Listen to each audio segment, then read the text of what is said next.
We are Rogue Media Sports.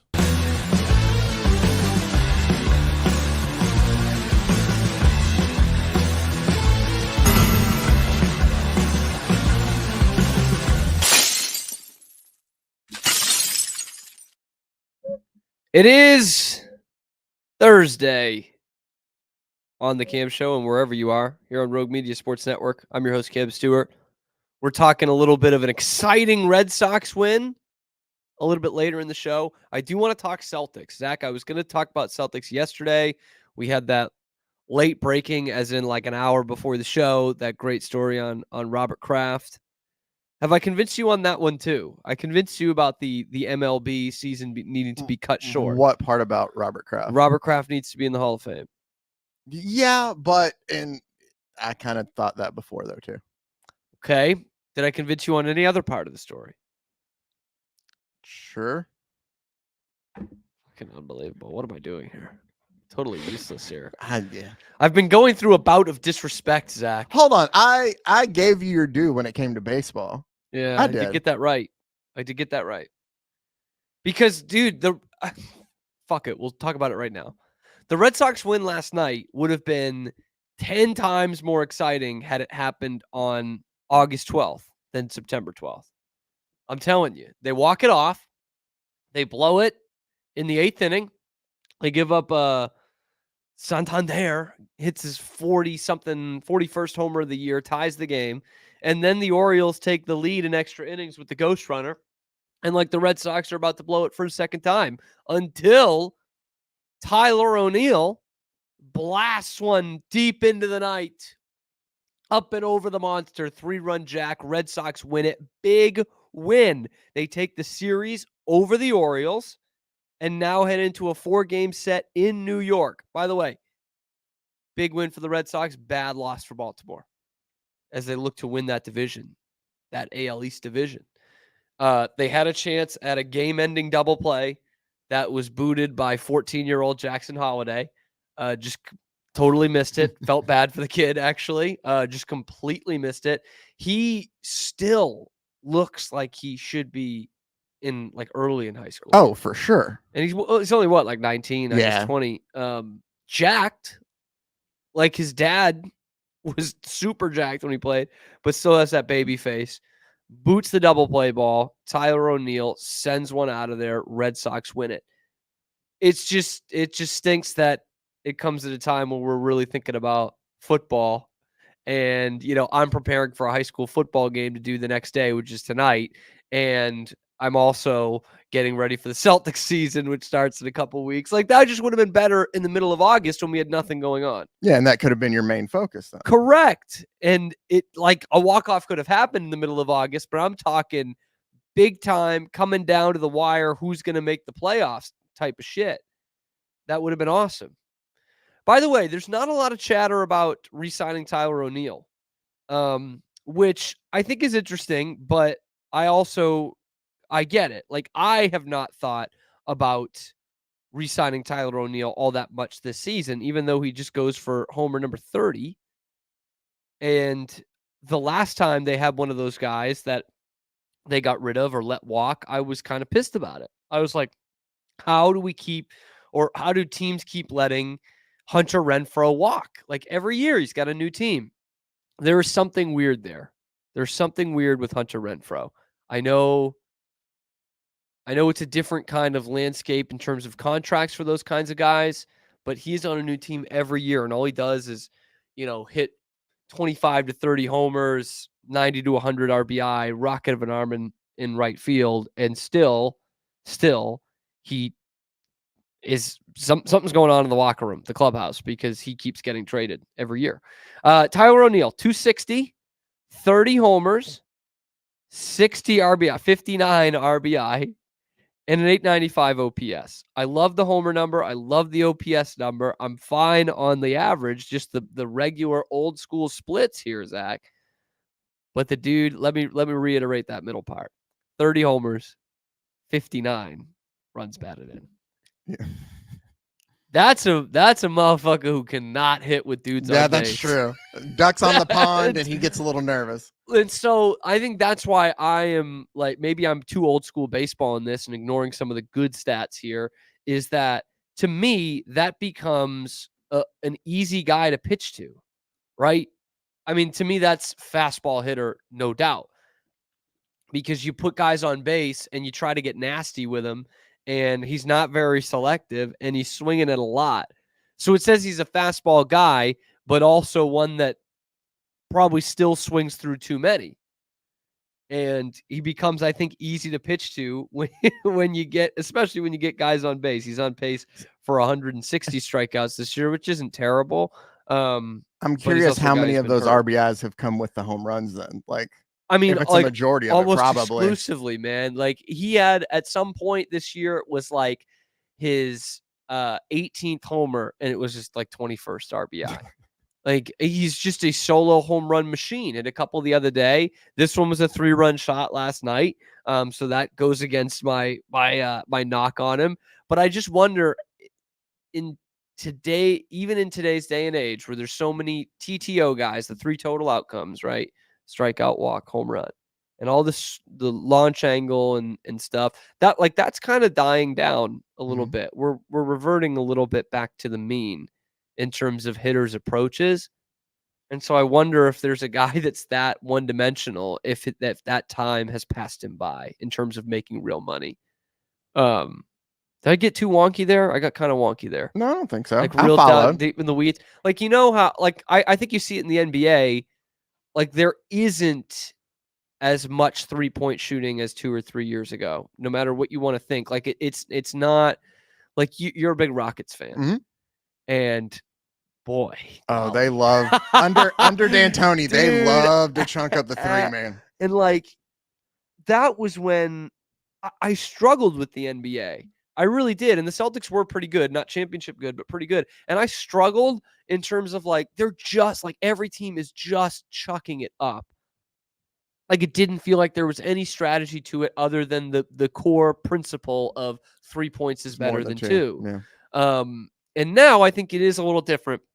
You're starting to see teams expose soft spots in defenses, and like, you know, they're going 2-on-2 on a fast break, and one is going out to the corner, not just for the opportunity of a 3-pointer, but to pull a defender out. Like there's some more strategy to it. And that's the same way I'm seeing it with baseball. Like it's not just, hey, let's strike out or hit home runs. Like so many guys made their careers for that 5 or 6 year span. I can list think a lot it is of little Rangers who different. fell under that. So Yeah. I mean, any team, man. I mean, Hunter Renfroe, who I just praised, would fall into that for category. sure. But a guy like a Joey Gallo, or then Well, even I mean, he was Chris worst of the Davis, worst, best of and the both best, both whatever. in Texas and in Baltimore. Like I still think the Orioles are paying The other Chris Davis might be just as bad in that. The Oakland Chris Davis. No, you're right. 247 Chris Davis. They all flirt with the Mendoza line, but can hit 30 plus homers a year. And like I call me too much of an old man. I hated that. I understood it. I understand why it's a strategy, but I think now with like I don't know. We talked about this yesterday with the bigger bases, or the other day with the bigger bases. Mm-hmm. Like that brings some more strategy into everything. You know, having stolen base guys is a threat now, and now we're getting back to positional versatility. We're almost forcing positional versatility. We're putting the Red Sox put Connor Wong out there just wherever. The guy's a catcher. They're putting him at second base and left field, just like wherever. And so that is telling to me that positional versatility is back, and therefore it should be on the offensive side as well. So I look at a guy at Tyler O'Neill who can really only play one position in the field for the Red Sox at any given time, and that's left field. He can't really play right at Fenway, nor center, and the other one would be DH. So it's a guy who you can't shift him around a ton. You worry about him hitting with guys on base, so you worry about where you can put him in the lineup. Is he strictly a bottom third kind of guy, a guy who can give you some pop in the bottom third, but he did hit 30 homers. How do you put a guy with 30 homers in the bottom third? So, my God, I did not think this would become a segment on questioning Tyler O'Neill's value and whether the Red Sox should re-sign him. But I think it is an interesting question on what this guy, how this guy fits in Major League Baseball now, because he's got a really great fit for the last, I'd even say, what, 6 or 7, 8 years Yeah. with the TTO guys. But I don't know if that's going away or not. And I think of like someone like I'll bring back Renfroe into the mix here, who gets traded every year, but would he have even had a career 20 years ago? You'd say this guy strikes out too much. He doesn't put together productive outs. And the fact that we're thinking about that again, I think is good for baseball. True. I think, Just shorten the season, that's all. well, that's true. There you go. That's all you have to do. That's all you got to do. I feel like those guys are always going to have at least a shot with teams that are desperate to create runs. Because I mean, 30 homers is 30 homers. Yeah, like you will have teams that just get into funks of not being able to produce no matter what. And I think that they'll at least give guys like that a shot, because the thought is like any kind of run production is going to be good for us. Like we, so while I think there might be fewer of them than there were, over the past couple of years, I still think that there's a place for them somewhere. I think so.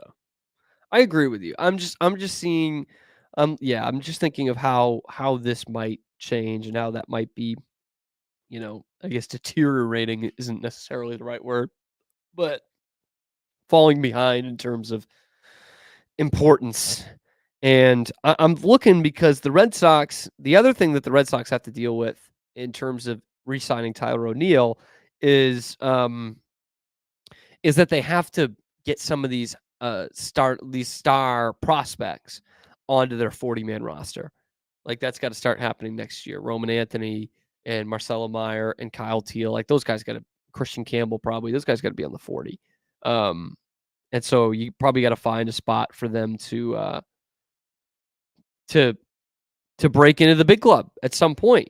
And that's where these guys like Tyler O'Neill and someone like Dom Smith, who has already been DFA'd, become, Bobby Dahlbeck, become kind of expendable. And by the way, I did want to add a note to that Roman Anthony thing. We were talking about it yesterday. I used one of the examples of Chaim Bloom letting Eddie Rodriguez walk. And that was a good decision. And Eddie Rodriguez was pissy about it, even though Alex Cora put up with more shit from him than I think anyone would have. He loved Eddie Rodriguez. So in 2014, the Red Sox traded Andrew Miller, which became Eddie Rodriguez. It was a starting pitching prospect from Baltimore. And it was a great trade for the Red Sox. Andrew Miller ended up becoming a pretty versatile piece in the postseason for a couple of teams, including Cleveland, who swept the Red Sox in 2016. So it didn't look great at the time. But Eddie Rodriguez comes up, and he is a more than dependable starter for you for a couple of years. So then Erod walks, signs with the Tigers. I said that was a great move by Chaim Bloom because the Red Sox got a comp pick at the end of the second round. And who did they select? But now the number one prospect in all of baseball, Roman Anthony. Credit to Chaim again. But in this win last night, which was over Baltimore, by the way, so suck that, Orioles. You could still win the division, and the Red Sox might not make the playoffs, but we got Roman Anthony, and you don't. And what do you have for prospects? Anybody? Never heard of Jackson Holliday and Colton Cowser and Adley Rutschman and any of those guys. But anyway, it's a win for the Red Sox. They take the series, and I've declared them dead several times. They're kind of not dead. They're kind of still there, Zach. I put in there yesterday. They, I think, had a 12% chance to make the playoffs. They're kind of there. They need some help from the Minnesotas and the Kansas Cities and even the Seattles of the world, but those teams are also like hanging on. We talked about it last week. The Red Sox were 3-7 in a 10-game stretch, and Minnesota was also 3-7, and Kansas City was 2-8. Like nobody wants this last wild card spot. So for the Red Sox, it's attainable. It's not easy. It's not fun, and I'm not going to sit here and predict it, but it is attainable. Like they're still there. I think we will know better by Monday's show, Zach, whether they are still in it, because they go to New York for 4. Yeah. It's a big series, but and the Yankees are, let's see, 2 games up in the loss column on Baltimore in the AL East, and 1 game ahead of them in the win column, which puts them at a 1.5 game lead in the division. the Red Sox are still within reach. 4 games back. Only 4 games back, and you got to leapfrog Detroit. Kansas City and Minnesota have those 2 last spots. Seattle right on their heels, absolutely dead even with them at 4 games back. Seattle has rallied. Mm-hmm. They fired Scott Service. They were dead in the water at the beginning of August, and they are back in this thing. And right behind that, only 4 games behind Seattle and the Red Sox, yours, mine, our Texas Rangers. Yeah. 70 Hey, and 76. at this point, I'm hoping that they can just somehow finish above 500. I don't think it's going to happen, but 11-5. Well, that would be 12-4 if you want them to be over 500. That's all they'd have to do. 12-4 is still a lot But to I ask look of at this this, team. man. I look at this. The last 10 here, the wild card teams, last 10 games: Baltimore 5-5, Kansas City 5-5, Minnesota 4-6, Boston 4-6, Seattle 5-5. Only Detroit has a winning record in the last 10. They've won 4 in a row. They're 7-3. They're ahead of the Red Sox. Detroit, who we kind of expected or kind of thought something from them the last 2 years. Like, here's where they're going to turn it around. They had, I think it was 21 or maybe it was 22. They ended the season in a good way with AJ Hinch. It must have been 21. I think it was. Is that right? Because Because Cora was back in 21, so Hinch would have been back in baseball. Yeah. And then they haven't been good the last couple of years, and now they are putting it together. They have got some dudes over there. Red Sox just played them a few weeks ago. They've got some dudes, all right. But the Sox still in this thing.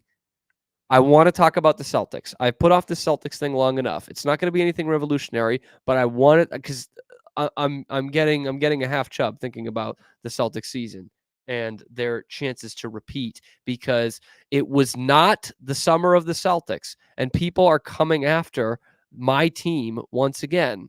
And I sit back and think about it all, and I still think they're the best team in all of basketball, and I don't think it's actually very close. That's coming up on the Cam Show, powered by Rogue Media Sports Network.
Welcome back.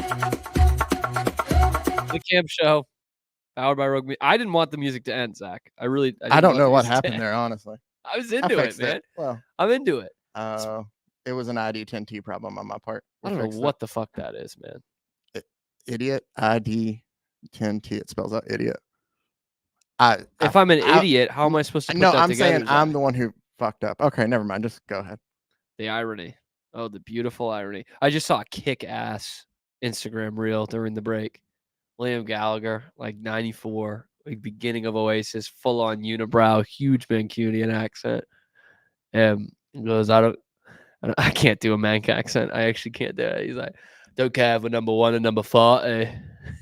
We're the best band in the world. And I'm like, fuck yeah, dude. Let's bring him back. 30 years later. I'm into it. Oh, man. Speaking of back, is that a good enough segue for you? We're almost back to the NBA season. A team looking to go back-to-back. Yours, mine, our Boston Celtics. Coming off one of the great seasons in NBA history. 80-21. Walked through the playoffs at 16-3. If he sues off camera, any fucking mind, man. I'm trying to be a professional here. Celtics come into this season, obviously, with great odds to win again. They keep their whole roster and add some. I mean, they lost somebody, but who cares? They add Lonnie Walker at the end there. They've re-signed everyone, including Sam Hauser, which I didn't see that one coming. Like they are running it back with the same team that just walked the NBA last year, that won the Eastern Conference by 16 games. Or whatever it was, 14 games. Walked the East by 14 games, and they're bringing it all back. And still I hear people saying all these teams that are going to take the Celtics down. The Knicks are going to take the Celtics down. The Sixers. The Bucks are healthy. Oh, and wait till Miami gets Jimmy. Bullshit, man. Like this is desperate at this point. This is sad.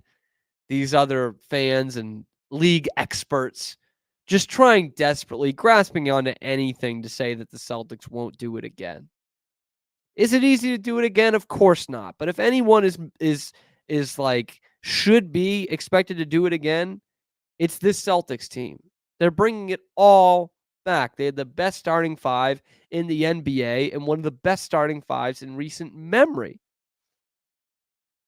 And they will not have Porzingis probably till like Christmas, man. That stinks. And I am once again perplexed that they did not bring in a big man, even on the limited budget they have. But they do have Luke Cornett, man. They played Luke Cornett a lot in the regular season last year, not a lot in the playoffs, but he can do a job for them in the regular season. So we'll see about that. But I looked at their over-under this morning, 58.5. Zach Burke, you like that? 58.5? That's a solid one total. It's the highest over-under of anyone in the NBA, if you can believe that. Which way would you go with them? I'd actually go over. I'd go over too. I'm going over. Yeah. They won 64 last year. They will not have Porzingis again for a chunk of the season, which they did not have last year. Or they did not have him for a chunk of the season last year. He missed 25 games in the regular season. They were resting guys at the end of the season because they were so clinched as the number 1 seed. So I don't know that they'll have that luxury necessarily again. But again, they didn't win the East in the regular season by 5 games last year. They won it by 14. And did some of the teams in the East get better? Yes, no doubt. But they're all climbing. Like I watched this for years with LeBron in Cleveland. Teams got better, but they didn't get better than LeBron. They didn't get better than the Cavs. You know, the classic example was the Celtics bringing in Kyrie and Gordon Hayward. They got better, and maybe if those guys were healthy the whole season, they could have beaten LeBron in the playoffs, but I'm not counting on that. LeBron is LeBron. The Celtics are the Celtics. The Knicks add Mikal Bridges. I like that move. Get rid of Hartenstein, who I thought was a nice player for them, and I think there's a void there. But the Knicks are a really solid all-around team. Pete's Knicks. The 76ers. Did they get better? In the margins, maybe. I am not in on this Paul George deal. That's the one I've been hearing the most about, Zach. It's like people are like, well, Philly, they've got Paul George now. I'm like, correct. But what? I don't even know how much better that makes them. Paul George is in his mid-30s now. He hadn't made an all NBA team in like 6 years.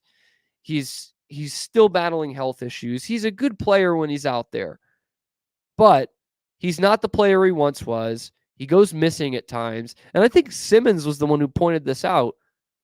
Paul George has never really played in a big-time market. Okay? Played at Fresno State in college. Played for the Pacers, good basketball state, but let's not call that one of the biggest markets in all of sports and one of the toughest fan bases in all of sports. He goes to Oklahoma City, barely a market in professional sports. And then he goes to LA.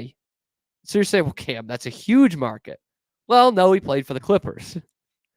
And let's be like, no one gives a shit about the Clippers, even when they had some good teams with Paul George spearheading them. So this is a new animal he's going into playing for Philadelphia. That is a whole different animal.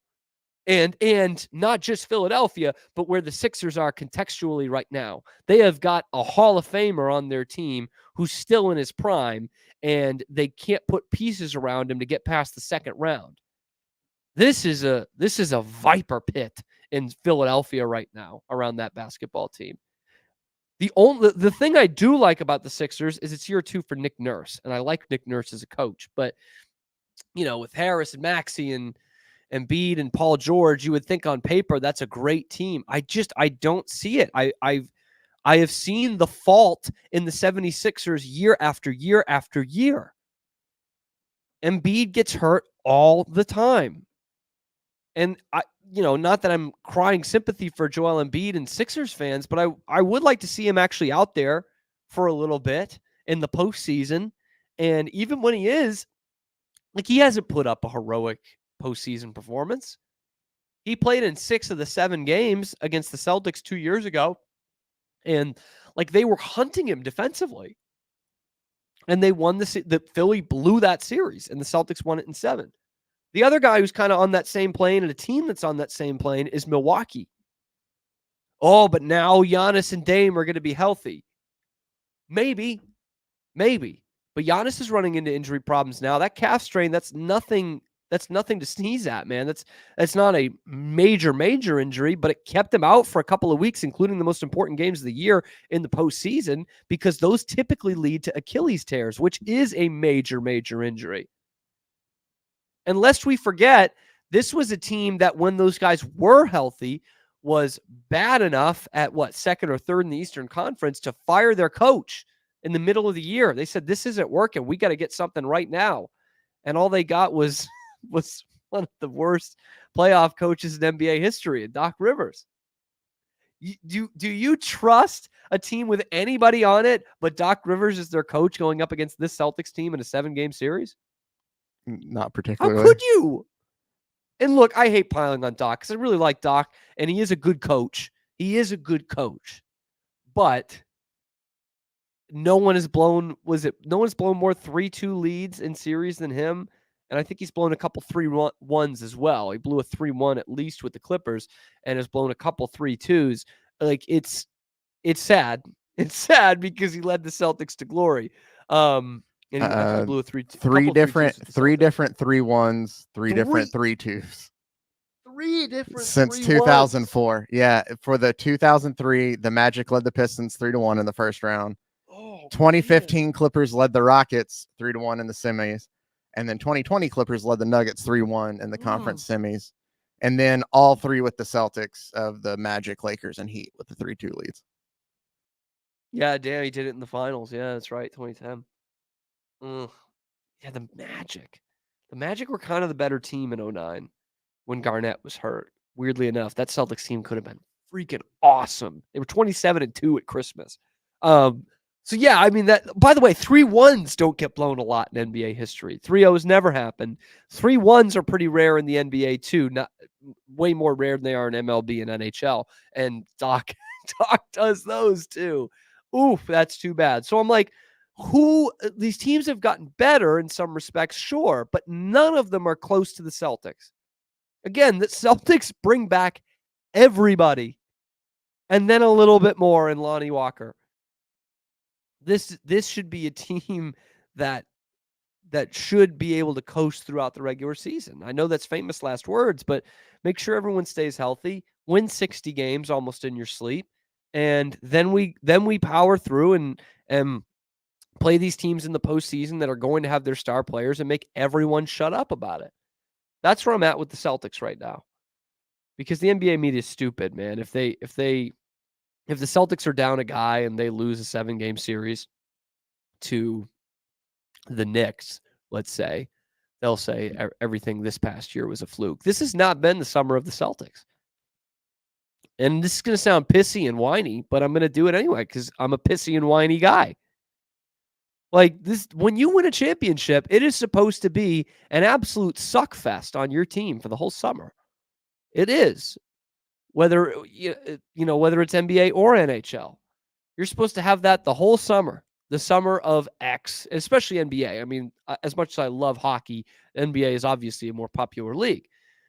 This should have been the summer of Jason Tatum, Jaylen Brown, Celtics mania. It's all back the way it was in 08. People could not shut up about the Celtics in 08, which was awesome. It was all about the Celtics being back, the tradition being back, Celtics-Lakers stuff. It was all back. And I have not felt that this summer. It's felt like, hey, here's let's circle all these teams' moves to why they can be better than the Celtics this year. And trying to knock these guys down a peg by not inviting Jaylen Brown to the Olympics and not playing Jason Tatum at the Olympics. Tatum was on Fallon last night. I'm not going to watch it because I can't really stand late night talk shows or Jimmy Fallon at this point. But that's been the only big thing he's had throughout this summer in terms of like public, hey, let's celebrate the champs here. So it has not been the Celtics summer, which leads me to believe it will be another Celtics spring. That's the only way I can think of it. And by the way, Zach, we talked about this last week, 2 weeks ago. I think it was last week because it was Charles Barkley on Simmons. I've turned around. I said last week, I don't know if I can believe in a Jaylen Brown, Jason Tatum revenge tour. Mm-hmm. I believe in it. Mainly because I was reminded who their coach is. And Joe Mazzulla is a psycho. And like he is not going to let them not have a revenge tour, I think is the way I'm thinking about it now. Tatum was telling a story of like in the summer league, like 2 weeks after they won the championship, Joe's like drawing up plays and giving scenarios to them, like as they're watching the Celtics summer league team for next year. And Tatum was like, can we get it for like a couple weeks? Can we enjoy this for a couple of weeks? And that's not how Mazzulla's wired. So that guy is the coach. There will be a revenge tour. And I have come around on mainly a Jaylen Brown revenge tour. I am so much more in on Jaylen Brown than I was last year or 2 years ago. I think he is close to being like one of the truly elite players in this league. Okay, his free throw shooting's not quite there. His three-point shooting is good. It's not very good, not great. If he can become a 40% three-point shooter or more, like consistently, then I think he's truly one of the scariest players to play against in the entire league because he's already got the drive and mismatch game totally down. He can take anyone to the rim and he can exploit any matchup that comes against him. And I think with that, with that and his smooth offensive game, his smooth jumper, you add it. He shot 50% last year. He added his efficiency big time. If you can add a truly lethal 3-point shot, that we're talking about one of the best players in the league at that point, like one of the top 6 or 7 players in the entire league. Shot 35% from 3 last year. And he did shoot almost 40%, just under it, 39.7 in 2021. And he was taking more 3-pointers a game than he was this year, just about 6 a game this past year. If he turns into a 40% 3-point shooter there, forget about it, man. In fact, if Jaylen Brown becomes a 40% 3-point shooter, he might be regarded as a better player than Jason Tatum, which I don't think he is right now. I don't think he is a better player than Jason Tatum, but I think we would talk fine margins and he would be better. I think people would recognize that, which I never thought was possible. And that's not even a diss on Tatum. I think Brown's that good. I think Tatum could do with being a better three-point shooter as well, by the way. I think that's the kind of the last key to his game is becoming as good a three-point shooter as he was a few years ago, because that has dipped off his game. I don't know if it was the shoulder thing after 22 or something fundamentally, but he is not as good a three-point shooter as he used to be. If he adds that, then he truly is a top 3 player in the league. And I have him as about the 6th best player in the league right now. So all that to say, Zach, all that to say, I have bought in on the Jaylen Brown revenge tour. I could do without, I could take or leave him, dribbling basketballs underwater in a pool, but it looks badass. I don't know. And I truly think these things get to him and he uses it in a constructive way. Because the only example of that is what we have last year. And he became a better player. Whether the All-NBA voters will tell you so or not, he became a better player. Jaylen Brown, the steps he took defensively and with his ball handling, you add in an elite three-point shot, you are talking about a top 5 NBA player. I really, truly believe that.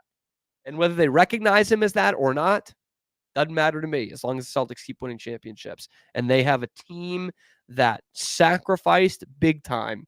It's almost as if Joe Mazzulla went into their locker room before this past season and said, hey, we have some of the best basketball players in the world in here, but if we come together and we want to win championships, you guys are not going to win the MVP. You're not going to win the scoring title. You might even get disrespected in terms of the All-Star race or the All-NBA race.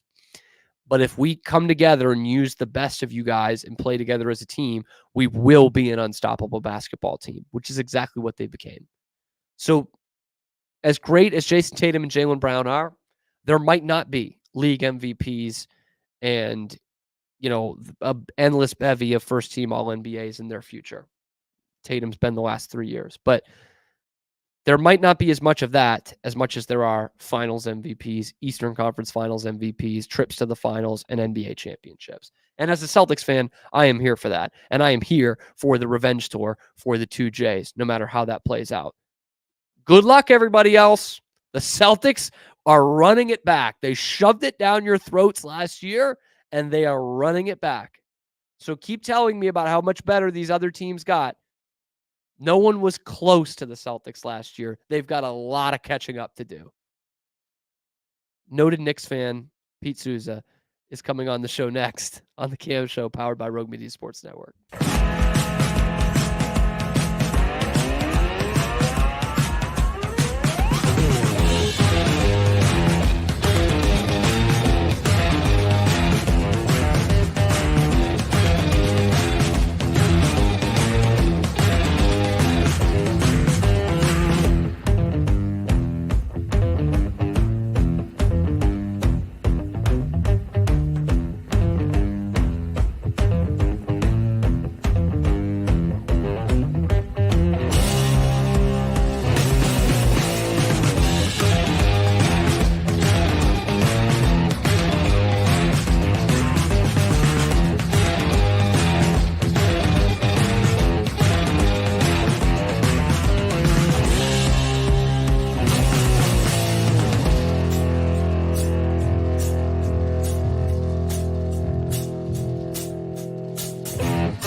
Pete. Hey, how's it going? Sorry, I'm finishing this text. This is more important. What are you trying to get talent stats for tonight? I'm trying, man. Got a high school football game tonight. By the way, I did high school football last year. I did not have a talent stats guy. Really? No. You do it for that Thursday night game, Channel 10? Yeah. Oh wow. I Without had one- stats. It was they did an incredible job putting it together. Like we had 3 camera operators out there, which is pretty good. Damn, yeah. man. And we had Darby doing sideline, and we did not have a stats guy. That's And a it didn't dream matter. team. Who was doing it with you, Dan? Dan. We had a good Who's going to group. be on the Pete Souza show today? Dan, yeah, he will be on today. Yeah, it was a really cool experience. Okay, I don't need to know any more about that. Okay. I love Yeah. high school football though. It's one of those things I thought would have been weird growing up in the Northeast that like at 27 I would be calling high school football games, but It makes, dude, you come down here, you're in Texas. it's different, man. Yeah. And it's awesome. I love it. I'm kind of Um, pissed because a lot of my career, if I had been playing in Texas, we would have more record of the games I played. Yeah. You know, that's the other thing too, man. Yeah. Everything's kind of taken down somewhere. Yep, exactly.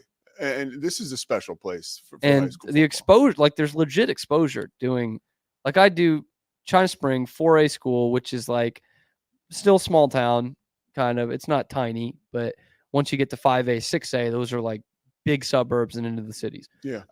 So it's still a small town, and we get thousands and thousands of views for every game. Yeah, that's So pretty it's cool. like, dude, that's like legitimate exposure. A legitimate exposure. Versus if I was doing that in Massachusetts, I'd get 15 people to watch. Which about the number of people who will watch this. Pete, I did want to ask you about you I think you talked about this on your show yesterday. I did. I started watching Wise Guy, that HBO doc about David Chase. I love The Sopranos. Like I am like so like stereotypical, it's the best show ever, it's a piece of art. I buy into all of that no matter how cliche it sounds. I fucking love The Sopranos. Yeah. And I just watched the first of the 2 parts on David Chase, and I'm fascinated by it. And I knew like he had based Livia off his mother in some way, but you kind of get more of a backstory on his mom, and it's hilarious.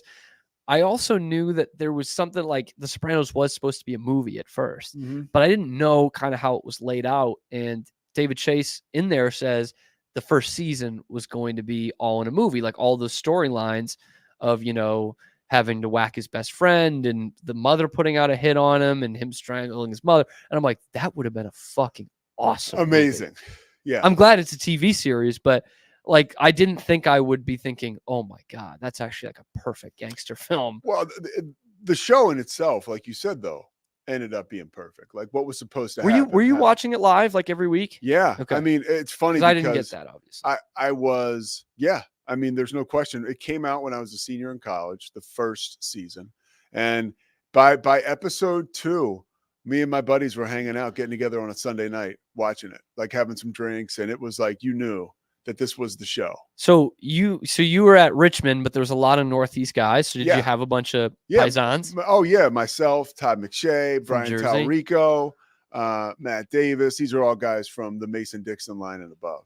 But you didn't have any like Jersey guys who were like, this is my family. Yeah, we did. No, I didn't have anybody that was like that. And me, No, even no me- one who was a Jersey guy whose dad was like, this show is insulting to No. good, hardworking Italian Americans It was who are also mobbed it, up. it was the opposite. I'll tell you. My mom, Martini is her maiden name. Strong Okay. Italian lineage, obviously. Absolutely. She's 100%. And her cousin Lou, who by the way played hoops at Mount St. Mary's for Jim Phelan, was the 6th man of the year. Wow. Back in the 60s for the team. He was very, very good hoops player. But so they started to embrace their Italian heritage once again when the show got good.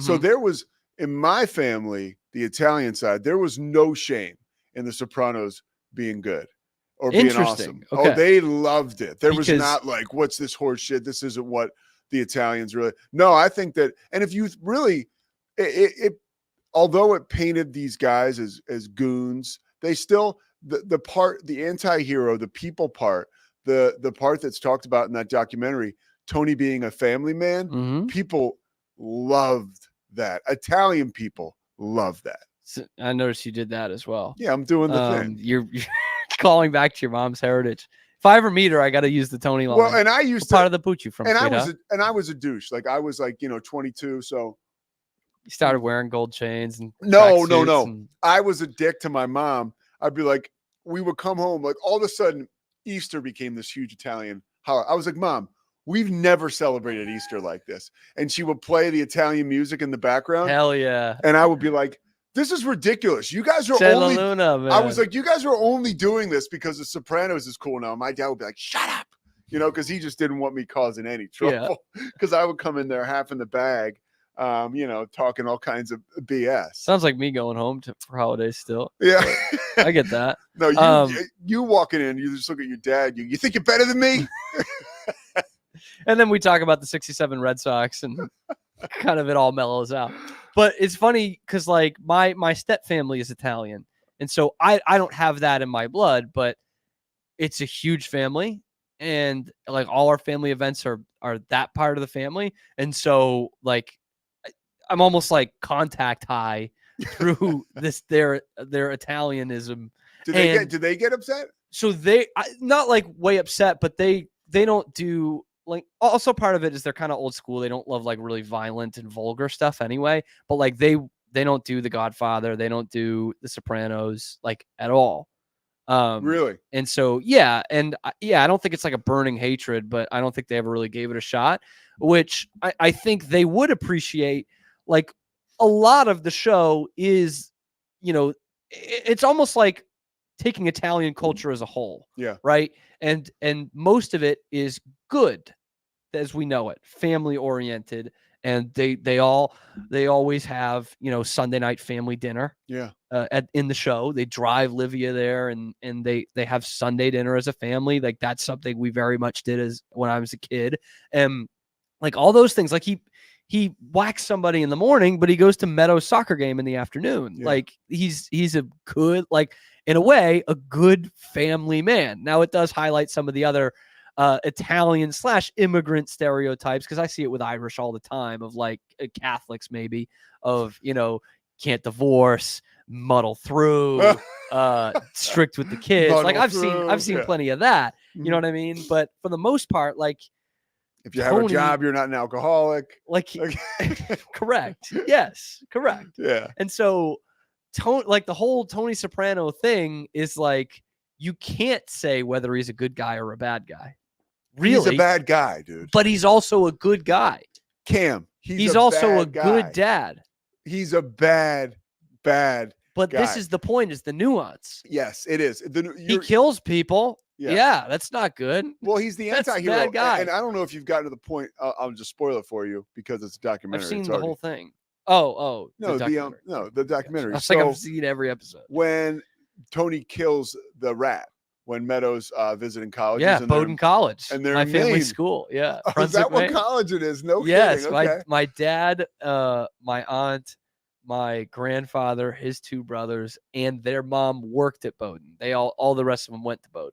I used to go up to Bowdoin every year, man, to go watch hockey games. Yeah, Bowdoin So, hockey's really like, good. That part where he's reading Nathaniel Hawthorne's quote. I'm like, yeah, man, the Bowdoin polar bear, dude. So they're Nathaniel up there, and the word coming down from HBO was like, you can't have Tony kill this guy, Right. like because that was his first murder.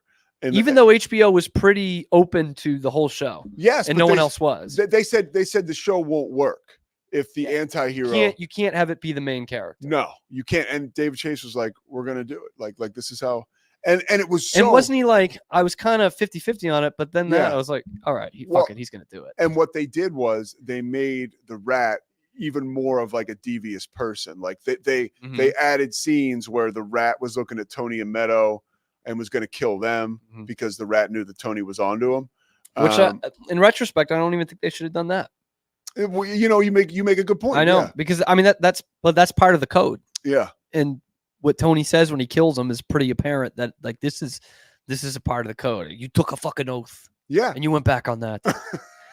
There was some dude. You see that dude who was on with I don't watch Sage Steele's podcast, but did you see that guy that was on doing a Tony Soprano No, impression? but I heard it was amazing. It was fucking unbelievable, Yeah, dude. yeah. Like I thought it was AI. Yeah. It was incredible. I love quoting Tony.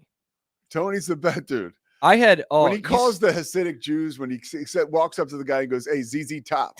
I mean, that to me is one of the best moments in Sopranos history. Yeah. God damn, I didn't know where I was going with that.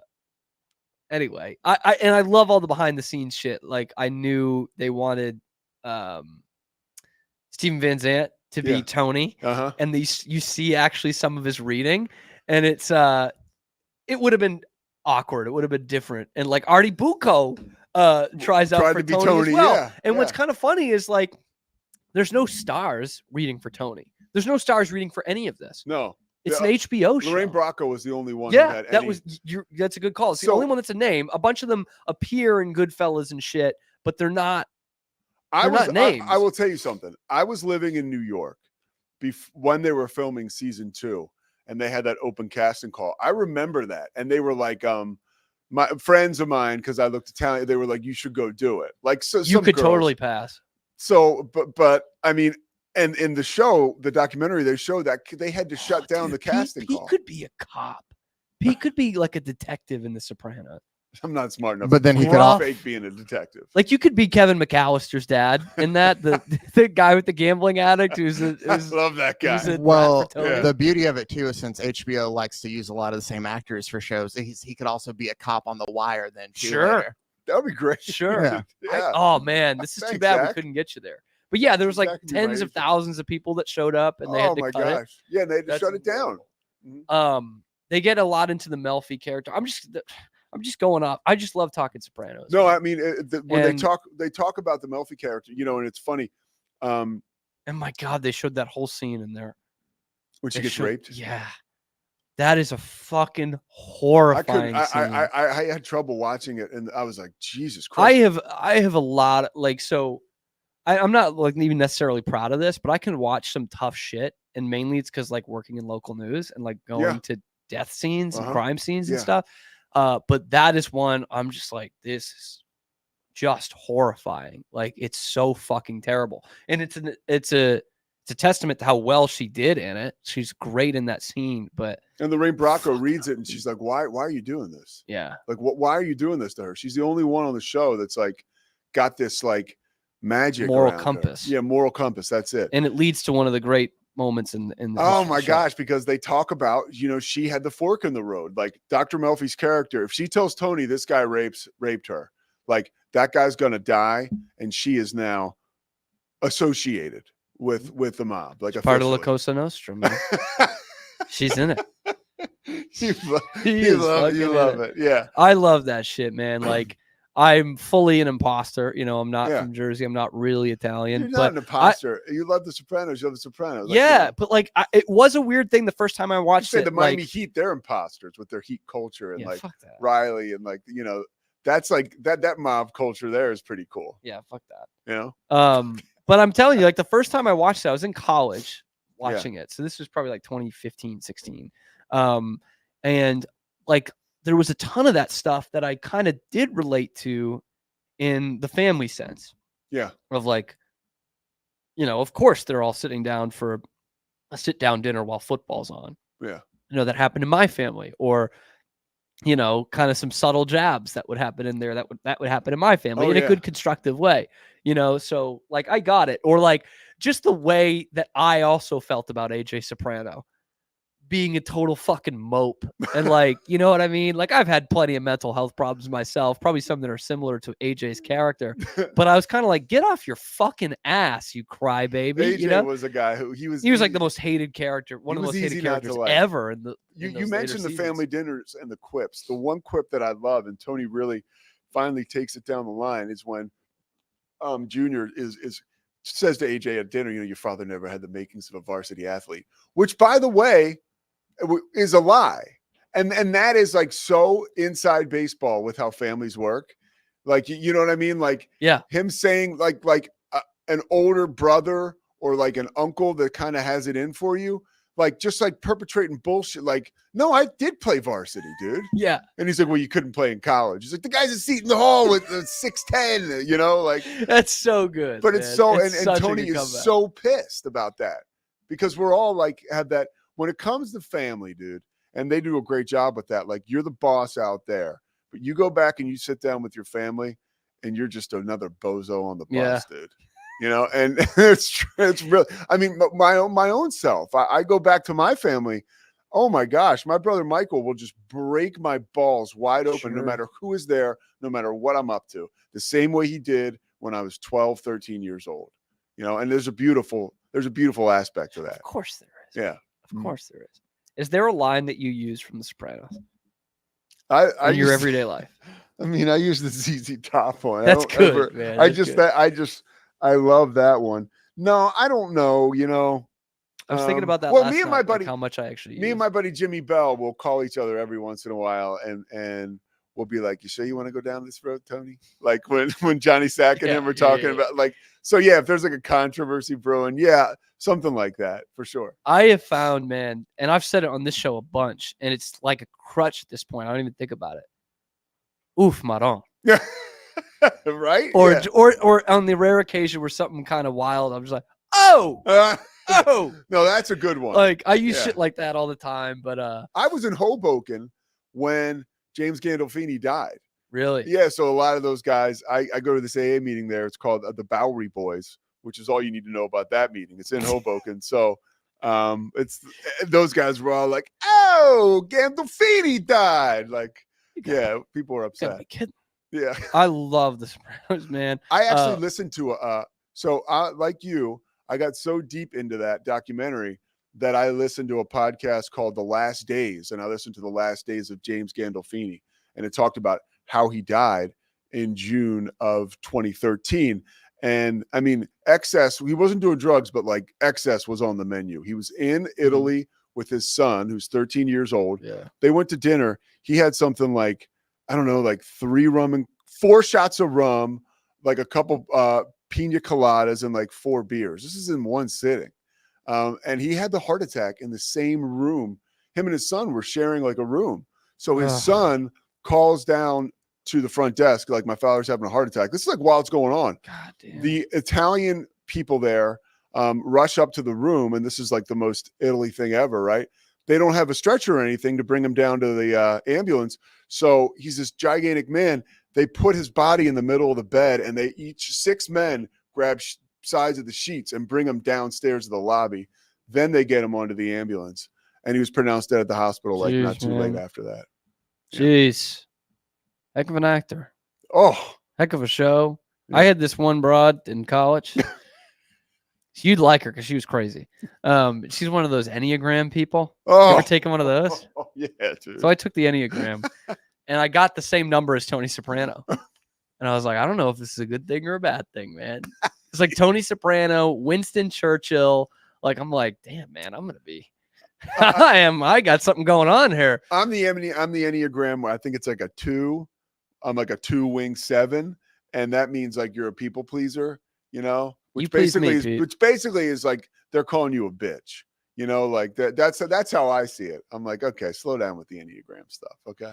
No, You it's know what okay, you're one- just a people pleaser. You know what one I use a lot? What? Antonio Meucci invented the telephone. He was robbed.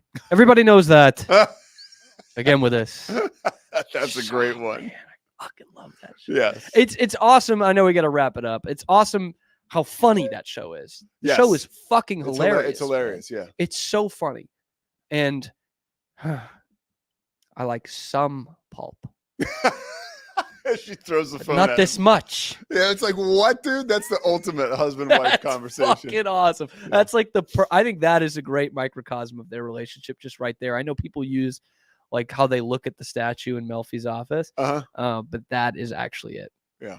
Pete, this might come back on the Pete Souza show. Look, I don't want to set your programming for you, but I could talk Sopranos all day. I'll talk about whatever you want, Pete. All right. There's some I'll be meat on the this Pete bone. Souza show, which starts at 1:00 Central Time, and it will be live on YouTube. That's an hour from now as you're watching this live. Sounds like And if Matt you're not Murphy. watching this live, you can go back and watch the Pete Souza show, which will feature Camp Stewart.